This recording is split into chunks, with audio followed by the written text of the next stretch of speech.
Hello everyone. ఈ వీడియోలో నేను నా లాస్ట్ 14 డేస్ స్ట్రాటజీని మీతో షేర్ చేస్తాను. ఈ లాస్ట్ 14 డేస్ స్ట్రాటజీ అనేది చాలా అంటే చాలా ఇంపార్టెంట్. నాకు ఇంత ర్యాంక్ రావడానికి మ్యాక్సిమం క్రెడిట్ నేను నా లాస్ట్ 14 డేస్కి ఇస్తాను. దానికంటే ముందు నేను నా 5 మంత్స్ షెడ్యూల్ని మీతో షేర్ చేస్తాను. లాస్ట్ వీడియోలో నేను నా సోర్సెస్ మీతో షేర్ చేశాను అండ్ ఫస్ట్ రీడ్ గురించి కూడా మీకు ఎక్స్ప్లెయిన్ చేశాను. ఈ ఫస్ట్ 3 మంత్స్లో నేను నా first read and PYQs both INICET and NEET పీజీవి అన్నీ చేశాను. ఫస్ట్ రీడ్కి 3 మంత్స్ అంటే ఎక్కువ కదా అనుకోకండి. Your first read is the best read. ఎందుకంటే ఈ 3 మంత్స్ అనేవి మీకు ప్రతి కాన్సెప్ట్ క్లియర్గా అర్థం చేసుకునే టైం, మీ నోట్స్ని మీరు పీవైక్యూస్ అనోటేట్ చేసుకునే టైం. సో ఫస్ట్ రీడ్ ఎంత స్ట్రాంగ్ ఉంటే అంత ఫాస్ట్గా మీ రివిజన్స్ అనేవి అయిపోతాయి. సో ఫస్ట్ రీడ్కి మ్యాక్సిమం టైం ఇవ్వండి. ఫస్ట్ రీడ్ అయిపోయాక నెక్స్ట్ ఫస్ట్ రివిజన్. దీనికి నాకు 26 డేస్ పట్టింది. 26 days are enough sir? First revision 26 days అయిపోతుందా అంటే పక్కాగా అయితే అవ్వదు. సో నేను ఏం చేశానంటే కొంచెం తక్కువ వెయిటేజ్ ఉన్న సబ్జెక్ట్స్ని ఫస్ట్ రివిజన్లో చేయకుండా డైరెక్ట్ సెకండ్ రివిజన్లోకి ఇంక్లూడ్ చేసేసాను.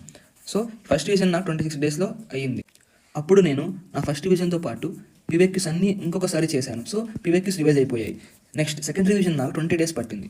ఈ 20 డేస్ రివిజన్లో నేను చదువుతూ పీవైక్యూస్ మళ్ళీ చేసేవాడిని. కానీ పీవైక్యూస్ అన్నీ ఇక్కడ చేయలేదు. ఏవైతే పీవైక్యూస్ నేను ఇక్కడ చేసినప్పుడు నాకు రాంగ్ అయినాయో అండ్ నేను ఏవైతే నేను గెస్ చేసి పెట్టానో అవి నేను అప్పుడే బుక్ మార్క్స్ చేసుకునేవాడిని. ఆ బుక్ మార్క్స్ చేసుకున్న పీవైక్యూస్ ఒక్కటే చేశాను ఇక్కడ నేను. సో నెక్స్ట్ లాస్ట్ 14 డేస్ అనేవి చాలా అంటే చాలా క్రూషియల్. ఎందుకంటే ఈ లాస్ట్ 14 డేస్లో మీరు 70% ఆఫ్ సబ్జెక్ట్స్ని మొత్తం రివైజ్ చేసుకోగలిగితే మీ ఎగ్జామ్ క్లియర్ అయిపోయినట్టే ఆల్మోస్ట్. ఇంకా ఈ లాస్ట్ 14 డేస్ అనేవి మనం అనుకున్నంత ఈజీ అయితే కాదు. ఎందుకంటే ఈ లాస్ట్ 14 డేస్లో మనం చాలా స్ట్రెస్ తీసుకుంటాం. ఎందుకంటే ఎగ్జామ్ దగ్గరగా వస్తూ ఉంటుంది అండ్ మోర్ ఓవర్ మన కాన్ఫిడెన్స్ లెవెల్స్ అనేవి తగ్గిపోతూ ఉంటాయి. ఎందుకంటే మనం రివైజ్ చేసే కొద్దీ మనకి ఏం గుర్తు రావట్లేదు, మనకేం గుర్తుండట్లేదు ఏంటి అనేది మన బ్రెయిన్లో వస్తూనే ఉంటుంది. సో ఈ లాస్ట్ 14 డేస్ నేను ఏం చేశానంటే ఇలా నేను 14 డేస్లో ఎవ్రీడే ఏం సబ్జెక్ట్ చదవాలి అని మొత్తం షెడ్యూల్ మొత్తం రాసుకొని పెట్టుకున్నాను అనమాట. ఈ లాస్ట్ 14 డేస్లో మనం హైయర్ టాపిక్స్ని అసలు ఇగ్నోర్ చేయకూడదు. నేను మీకు ముందే చెప్పాను కదా ఎలా మనం పీవైక్యూస్ని మన నోట్స్లోకి అనోటేట్ చేసుకోవాలో. సో మనం లాస్ట్ 14 డేస్లో ఆ పీవైక్యూ అనోటేట్ చేసుకున్న టాపిక్స్ అని పక్కాగా చదువుకొని వెళ్ళాలి. అవే హైలైట్ టాపిక్స్ మనవి. సో మన లాస్ట్ 14 డేస్ అప్పుడు మొత్తం నోట్స్ రివైజ్ చేసి ట్రై చేయకండి. ఓన్లీ మీరు హైలైట్ టాపిక్సే రివైజ్ చేయండి. మీరు స్టార్ మార్క్ పెట్టుకున్న టాపిక్సే రివైజ్ చేయండి. అండ్ మోర్ ఓవర్ ఆ 14 డేస్ అప్పుడు మీకు అసలు గుర్తు రావట్లేదు అని ఫీల్ అయినప్పుడు అంతా మీరు టెన్షన్ పడకండి. ఏమి కాదు, ఎగ్జామ్లో గుర్తు వస్తాయి. నాకు కూడా ఎగ్జామ్ ముందు రోజు వరకు కూడా నాకు అసలు ఏం గుర్తు రావట్లేదు ఏంటి అనే ఫీలింగ్తోనే ఎగ్జామ్కి వెళ్ళాను. కానీ ఎగ్జామ్లో అన్ని గుర్తు వచ్చాయి నాకు. సో టెన్షన్ పడకండి, చదువుకుంటూ వెళ్ళిపోండి. గుర్తుండవా అనేదంతా సెకండరీ. మీ ఎఫర్ట్స్ మీరు కంటిన్యూగా పెట్టండి.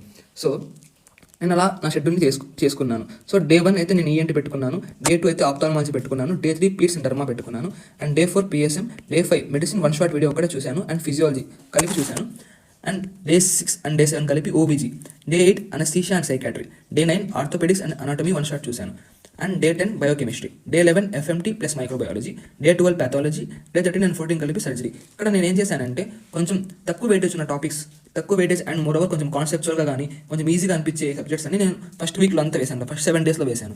అండ్ నెక్స్ట్ 7 డేస్లో నేనైతే ఏవైతే వోలటైల్ సబ్జెక్ట్స్ ఉంటాయో అండ్ హై వెయిటేజ్ సబ్జెక్ట్స్ ఉంటాయో అవి నేను నెక్స్ట్ సెకండ్ వీక్లో నేను వేసాను అనమాట. అండ్ ఫార్మా అయితే డైలీ 2 అవర్స్ చదవాలి. అంటే ఈ 14 డేస్లో మనం daily morning and 1 hour, night 1 hour అలా చదివాను అనమాట నేనైతే. అండ్ బ్యాకప్గా ప్రతి సబ్జెక్ట్కి ఒక 1 షాట్ లాంటి వీడియోస్ ఉంటాయి అనమాట. 1 షాట్ కానీ ఎల్ఆర్ఆర్ అని కానీ ఇలా డ్యామ్స్ అయితే డీవీటీ. నేను మీకు లాస్ట్ వీడియోలో ఎక్స్ప్లెయిన్ చేశాను నా సోర్సెస్ ఏంటివి అనేది. వాటికి అన్నిటికీ లాస్ట్ మినిట్ రివిజన్ వీడియోస్ అన్నిటికీ ఉంటాయి అనమాట.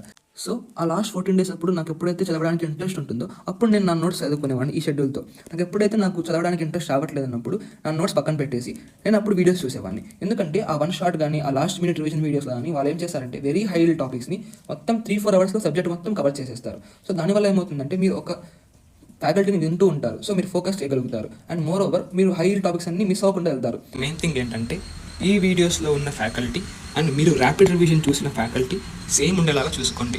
ఎందుకంటే ఆ వీడియోస్లో వాళ్ళు సేమ్ వాళ్ళ నోట్స్ నుంచే హై టాపిక్స్ని వీడియోస్లో చెప్తారు. సో మీకు సేమ్ మీ నోట్స్ చదివినట్టు ఫీలింగే ఉంటుంది. సో కొత్త కంటెంట్ లా ఉండదు. సో అప్పుడు మీకు ఆ వీడియోస్ చూసినప్పుడు కూడా ఈజీగా అనిపిస్తుంది, ఈజీగా అర్థం చేసుకునేస్తారు. ఈ షెడ్యూల్లో నేను మిస్ చేసింది ఏ సబ్జెక్ట్ అంటే రేడియాలజీ నేను లాస్ట్ 14 డేస్ అప్పుడైతే రివైజ్ చేయలేదు. ఎందుకంటే సర్జరీ, ఆర్థోపెడిక్స్, ఓబీజీలోనే మనకి most of the radiological images అనేవి కవర్ అయిపోతాయి. సో నేనైతే లాస్ట్ 14 డేస్గా నాకైతే అవసరం రాలేదు. నేను దానికి ముందు చేసిన రివిజన్స్ అప్పుడైతే రివైజ్ చేశాను అంతే. లాస్ట్ 14 డేస్ అయితే చేయలేదు. నేను ఇంకోటి ఏం చేశానంటే ఇక్కడ సెకండ్ రివిజన్ అప్పుడు నేను బుక్ మార్క్స్ చేసుకున్నవి ఏవైతే నాకు చాలా ఇంపార్టెంట్ అనిపించాయో, నేను రిపీటెడ్గా రాంగ్స్ చేస్తున్నాను అండ్ మోర్ ఓవర్ ఎక్కువ మర్చిపోతున్నా అని ఫీల్ అవుతున్నవి ఎంసీక్యూస్ ఉంటాయో అవన్నీ నేను స్క్రీన్ షాట్ తీసుకొని నా వాట్సాప్లో నేనైతే ప్రతి సబ్జెక్ట్కి ఒక గ్రూప్ చేసుకున్నాను. లైక్ ఎస్పీఎంకి ఒక గ్రూప్ అండ్ సర్జరీ ఒక గ్రూప్, ఓబీజీకి ఒక గ్రూప్, ఇలా ప్రతి దాంట్లో ఒక గ్రూప్ చేసుకొని దానిలో ఆ ఇమేజెస్ అన్ని యాడ్ చేసుకున్నాను. సో నేను లాస్ట్ 14 డేస్లో నేను చదువుతూ ఆ సబ్జెక్ట్కి ఆ గ్రూప్లో వెళ్ళి అవన్నీ చూసుకుని వెళ్ళాను అనమాట లాస్ట్ మినిట్లో.